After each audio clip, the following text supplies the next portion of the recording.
හොඳයි සියලු දෙනාටම සුබ සන්ධ්‍යාවක් ප්‍රාර්ථනා කරනවා. ඉතින් අද දවසෙත් බලාපොරොත්තු වෙනවා මම ඔයගොල්ලොත් එක්ක ඊටාම ජනප්‍රිය ගීතයක් පිළිබඳව කතා කරන්නට. ඉතින් ගීතය තමයි පාලස්සක පුරා හඳට කියන ගීතය. ගාමිණී ජීවරත්න මහත්මයා ගායනා කරන වසන්ත කුමාර කොබෝක් මහත්මයා රචනා කරපු ඊටාමත් ලස්සන ගීතයක් තමයි පාලස්සක පුරා හඳට බෑ නුඹ උපමා කරන්න කියන ගීතය. අපි අහලා බලමු තේරුම කොයි වගේද කියලා. පාලස්සක පුරා හඳට බෑ නුඹ උපමා කරන්නට කළුවන් කළු උනත් ඊට වැඩිරුව හන්දා. පාලස්සක පුරා හඳට බෑ නුඹ උපමා කරන්න කියන්නේ අපි දන්නවා පාලොස්සක පොයදාට අහසේ පායන පුර හඳ ඉතාමත් ආලෝකමත් ඉතාමත් ලස්සන. ඉතින් ඒ හඳට වඩා ඇය ලස්සනයි කියන එක තමයි එතනදී අදහස් කරන්නේ. කළුවන් කළු උනත් ඊට වැඩිරුව හන්දා. සමේ වර්ණය පැහැය කුමන පැහැයක් ගත්තත් මට පුර හඳට වඩා ඇය ලස්සනයි කියන එක තමයි එතනදී අදහස් වෙන්නේ. කාට නැත මට නොදුරුයි හිරිමල්ලන්ඩා. ඒ කියන්නේ කාට ඇයව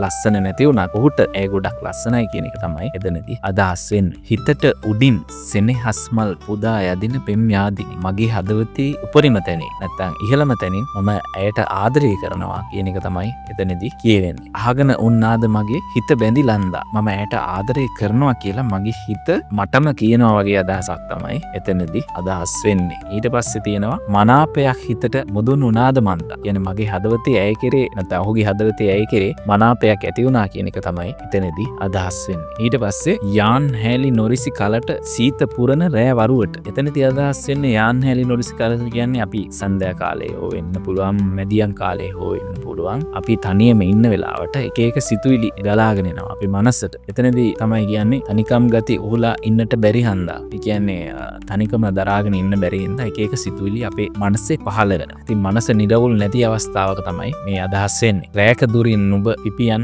මල් මදලන්න. නුඹ දුරින් හිටියත් මගේ හදවතේ ඇල්ලා නැත්නම් ඔහුගේ හදවතේ ඇය ගොඩක් සමීපව ඉන්නවා කියන එක තමයි එතනදී අදහස් වෙන්නේ. මේ ගීතෙන් කියවෙන්නේ ඔහුට ප්‍රකාශ කරගන්න බැරි වුණු ආදරය ගැන තමන්ගේ මතකය අවදි කිරීම තමයි. මොකද අපි පිට ආදරය කරන නැත්නම් අපි ආදරය කරන කෙනෙක් ඉන්නවා නම් ඇයට ඒ ආදරේ ප්‍රකාශ කරලා නැත්තම් ඔහුට නැත්තම් තමන්ට වෙන්නත් පුළුවන්. මට තව කෙනෙක් දිහා බලන විදිය, මම හිතන විදිය, ඒක ඔය වගේ වෙන්න ඇතිද කියලා මම හිතන විදිය තමයි මේ ගීතය තුලින් වඩාත් ගැඹුරින් විස්තර කරන්නේ. ඉතින් මම හිතන්නේ ගීපද රචකයෙකුට විශේෂයෙන්ම වසන්ත කුමාර කොබෝක් මහත්මයා කියන්නේ තාමත් ගැඹුරින් අධ්‍යයනය කරලා ගැඹුරින් ගීත ලියන ගීත රචකයෙක්. ඔහුට මූණ දෙන්න ඕන අත්දැකීමක් හෝ ඔහු ආදරය කරපු කෙනෙක් ගැන හෝ මේ ගීතය රචනා වෙන්න ඇති කියන එක තමයි මගේ විශ්වාසය. මොකද මේ ගීතය හේතු වුණු මූලික කාරණය මක්ද කියන එක පිළිබඳව මට ලොකු අදහසක් නෑ. ගාමිණී ජීවරත්න මහත්තයා කියන්නේ තාම සොඳුරු කටහඬක් තියෙන ගායන ශිල්පියෙක්. ඔහු ශ්‍රී ලංකා ගුවන්විදුලි සංස්ථාවේ ඒ වෙළඳ සේවය වගේම සුදේශීය සේවයේ සරල ගී ශිල්පියෙක් විදියට කටයුතු කරනකොට ගයන්න ගී කියන කැසට් එකට ඔහුට ගීත ගායනා කරන්න අවස්ථාව හම්බෙනවා. ඒ වෙලාවේ තමයි මේ වසන්ත කුමාර කොබෝක මහත්මයා රචනා කරපු පාලස්සක පුරා හඳට කියන ගීතය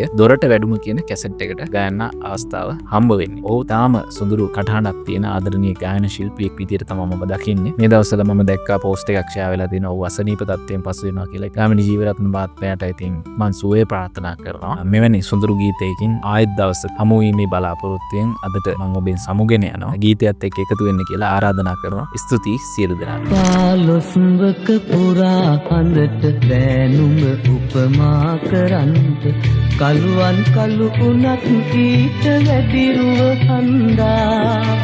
කාට නැතත් මට නුදුරුයි හිරිමල්ලන්දා.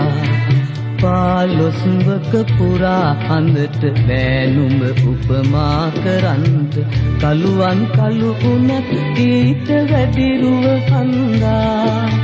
කාට නැතත් මට නුදුරුයි හිරිමල්ලන්දා.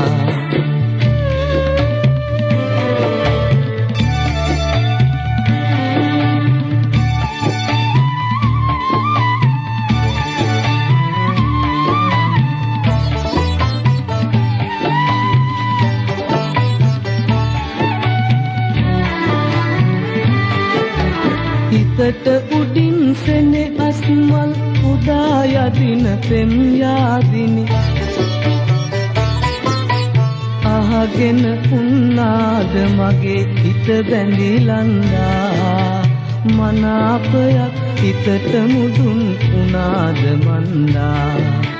පාලොස්වක පුරා හඳට බෑ නුඹ උපමා කරන්නට කළුවන් කළු වුණත් ඊට වැඩි රුව හන්දා කාට නැතත් මට මුදුරුයි පිරිමල්ලන්දා